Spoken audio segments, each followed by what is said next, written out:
Welcome to internet. अहिले हामी छौँ इन्डिया नेपाल बोर्डर अन्तर्गतको इन्डियापट्टिको बजार रक्सोल बजारमा छौँ। अनि हामी भर्खर नेपालबाट चाहिँ इन्डिया छिरेर खानासाना खाएर रेलवे स्टेसनतिर लाग्दैछौँ। यो रक्सोल बजारको कुरा गर्दाखेरि चाहिँ रक्सोल बजार चाहिँ बिहार राज्य अन्तर्गत पूर्वी चम्पारण जिल्लाको प्रमुख बजार पनि हो। यो यस मानेमा पनि प्रमुख हो कि स्थानीय बासिन्दालाई भन्दा पनि नेपालका विभिन्न सीमामा भएका बजारहरू जस्तै कि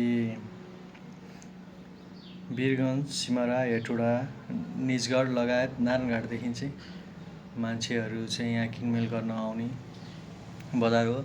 अहिले 8:30 भइसकेको छ र पनि बजार चाहिँ खुल्लै देख्न सक्छौँ।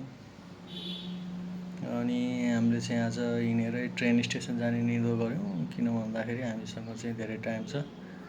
हाम्रो ट्रेन 12:15 बजे को हो। अझ हामीसँग झन्डै 2 घन्टा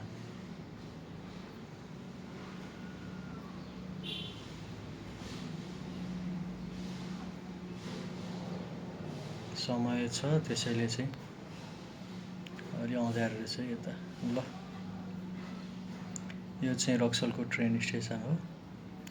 मान्छेहरू चाहिँ सायद सद्भावना एक्सप्रेसै कुरिरहनु भएको होला। सद्भावना एक्सप्रेस चाहिँ बेलुका 12:15 बजे चाहिँ यहाँबाट चाहिँ दिल्ली जान्छ। यो चाहिँ अलि लामो ट्रेन पनि हो। लामो भन्नाले चाहिँ अलिकति यसको चाहिँ यात्रा चाहिँ अलि लामो छ, किन भन्दाखेरि यो चाहिँ उता पूर्वी चम्पारण जिल्ला मोतिहारी हुँदै मुजफ्फरपुरपट्टिबाट पूर्व गएर अनि फेरि पश्चिम लागेर अनि मात्र दिल्ली जान्छ भनेपछि अलिकति राउन्ड अलिकति घुमेर जाने भएर अलिकति लामो छ। 8 घन्टै लामो छ जस्तो लागेको छ मलाई। अनि पल्लोपट्टि बसिरहेको दीनदयाल कोच, यो चाहिँ कलकत्ता जान्छ। हाम्रोभन्दा 1 घन्टा अगाडि जाने हो त्यो। अहिलेको माहौल चाहिँ यहाँ चिसो पनि छ। अहिले जाडो महिना भएको कारणले गर्दाखेरि सबैजना वेटिङमा हुनुहुन्छ।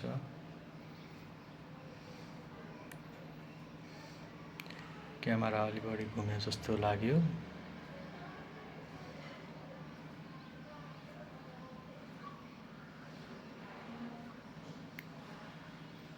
रमाइलो छ माहौल।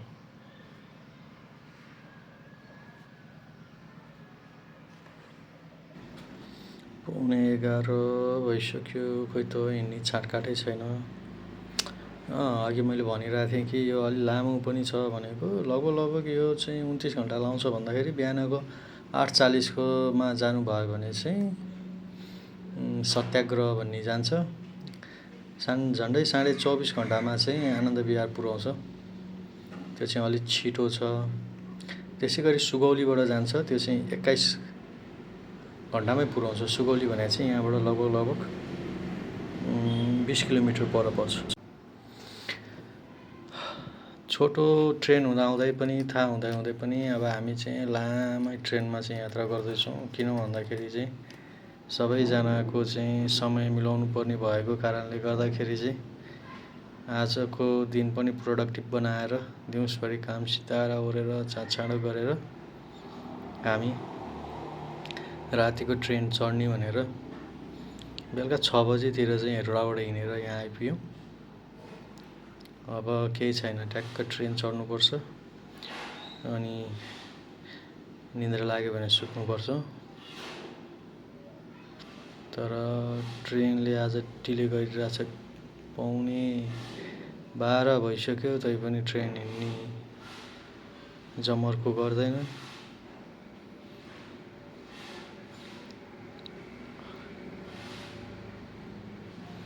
लगभग हामी 12 घन्टामा चाहिँ अब बनारस पुग्छौँ। हामी डाइरेक्ट दिल्ली जाने छैनौँ। अब बनारस घुमघाम गरेर अनि तीर्थयात्रा गरेर अनि बनारसबाट भोलि बिहान 11:30 बजी बनारस पुगेपछि अनि बेलुकाको ट्रेन छ। दाजुहरू यहाँ कतिखेर ट्रेन हुन्छ हिँड्छ भनेर बसिरहनु भयो। हामी ट्रेन चढेर मुजफ्फरपुर आइपुगिसकेका छौँ र यहाँ आधी घन्टा रोक्दो रहेछ ट्रेनले। त्यसैले हामी ओर्लेर यसो जाडै भए पनि स्टेसन